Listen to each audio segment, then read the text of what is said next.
Good afternoon and welcome back to the greatest decade in the history of mankind. As Wordsworth almost put it, what bliss it was in that dawn to be alive, but to be young was very heaven. To be John Profumo, on the other hand, to be Macmillan, to be Douglas Home was another matter. And these were just the famous establishment figures reeling from the onslaught of the uncontrollable as the 60s progressed. Profumo, of course, cost the Tory government power, and Wilson ushered in brave new Labour government of the 60s with excellent timing, knighted the Beatles. Well, how did this play out? The wonderful irrationality of the establishment kept lashing out, thrashing out, despite the sober public school drawl with which it would enact its attempts at prosecution of all these disgusting new phenomena. There was a fierce irrationality behind all this. You couldn't control what was going on in people's heads now. You couldn't control what was going on in the head, heart, body of your teenage son or daughter. You couldn't control what was going on in your own head was perhaps the most terrifying thing. Surely in your darkest hour of truth late one night you might realise that there was just a shade of hypocrisy in hounding Stephen Ward to his death for his supposedly filthy practices, or implying that Richards and Jagger and Marianne Faithfull and co had been holding an orgy in Redlands cottage in 67, when you really knew what had been going on at Clifton, and you perhaps knew who the man in the black leather mask actually was. Perhaps one day we'll all find that out. Hey, interesting. Well, the Redlands drug trial is the second part of these wonderful days, 25th to the 29th of June. Jagger looking wonderfully unconcerned in his silk shirt, smoking a fat joint before the 200 million viewers as he sings Love, Love, Love on the 25th, but come the 29th, he's being driven away in handcuffs for what looks like quite a lengthy spell in prison, and Richards for a longer one still, and Robert Fraser, their associate, even longer than that.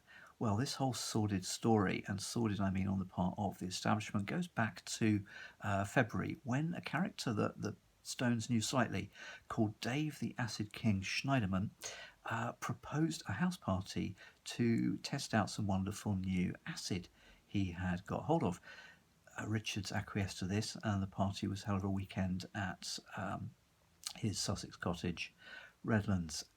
Presently, the police burst in and find everybody high as kites. Marianne Faithfull just had a bath wrapped in a fur rug, and people munching Mars bars to satisfy their hunger pangs.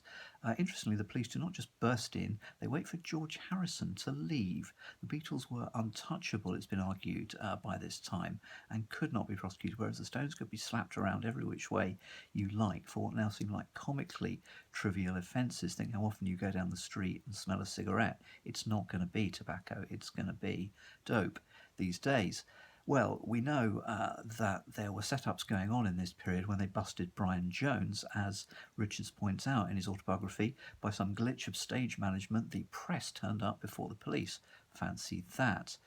Next thing you know, the trial is on in these wondrous days of early summer 1967, as the establishment seeks to block its ears to the constant barrage of Sergeant Peppers bursting out of every window on all sides, number one from the summer of 67 until after Christmas.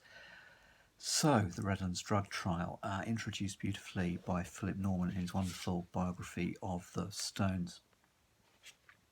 Mick Jagger was first to be called from the well of the old-fashioned courtroom into its elevated wooden dock. As the familiar doll-like figure appeared, dressed in a light green jacket, olive trousers, frilled shirt and multi-striped tie, an involuntary gasp came from the 80-odd girls who threatened to overbalance the narrow public gallery. The police usher bellowed for silence but could not and would never still an undercurrent of female anguish like the constant soft rustle of tissue paper or chocolate box wrappings.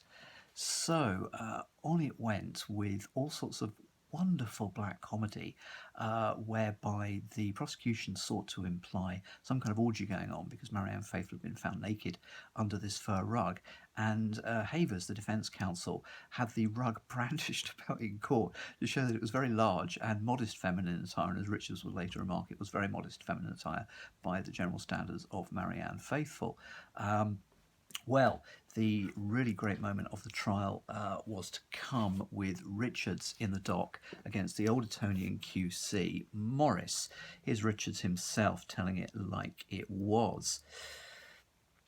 The judge, she says, was so offensive, obviously trying to provoke me so that he could do what he wanted. He called me for having used my premises for the smoking of cannabis resin, scum and filth, and said people like this shouldn't be allowed to walk free. So when the prosecutor said to me that surely I must have known what was going on, what with a naked girl wrapped in a rug, which is basically what I was being done for, I did not just say, "Oh, sorry, Your Honour." The actual exchange went as follows. Morris: there was, as we know, a young woman sitting on a settee wearing only a rug. Would you agree, in the ordinary course of events, you would expect a young woman to be embarrassed if she had nothing on but a rug in the presence of 8 men, 2 of whom were hangers-on and the third a Moroccan servant? Not at all. You regard that, do you, as quite normal? We're not old men. We're not concerned about petty morals. It got me a year in Wormwood Scrubs. Well, as he said, he only did a day, made a lot of great friends in the time he went there and took messages for them. But it didn't look good at the end of this trial, with Jagger getting 3 months, Richards getting 6 months, and Robert Fraser getting a year, which in fact he did have to serve. And we now live in times when a certain Rees-Mogg is a less than popular figure with many, but William Rees-Mogg at this time was the hero of the hour.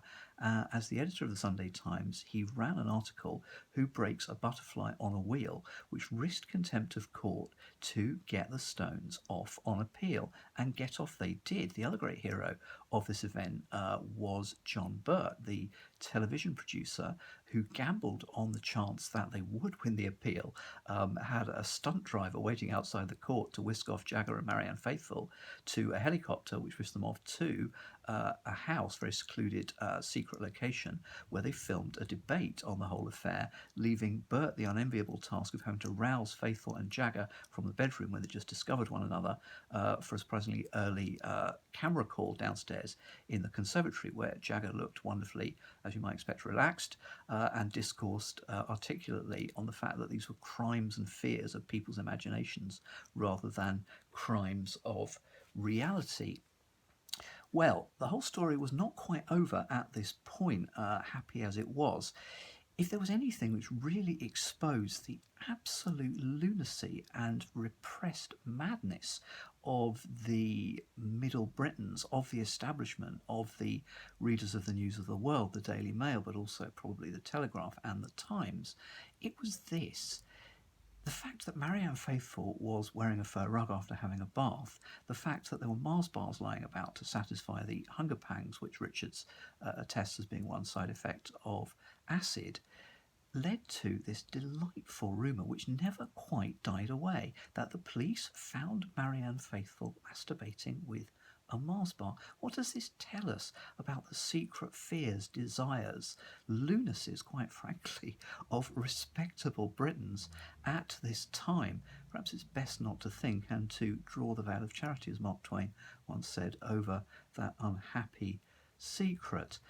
However, Richards, during his trial, bravely tried to imply that the whole thing was actually a setup on the part of Schneiderman and forces behind Schneiderman.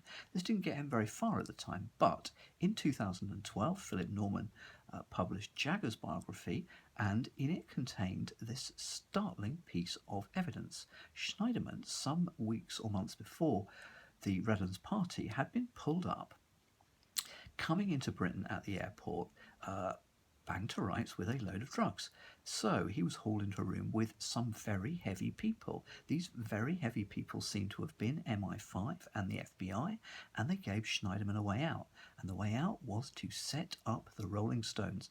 This is how very, very frightened, this is how very, very confused, this is how very, very crackers these people were. A few guys with guitars and dodgy cigarettes could really make them go to that much trouble.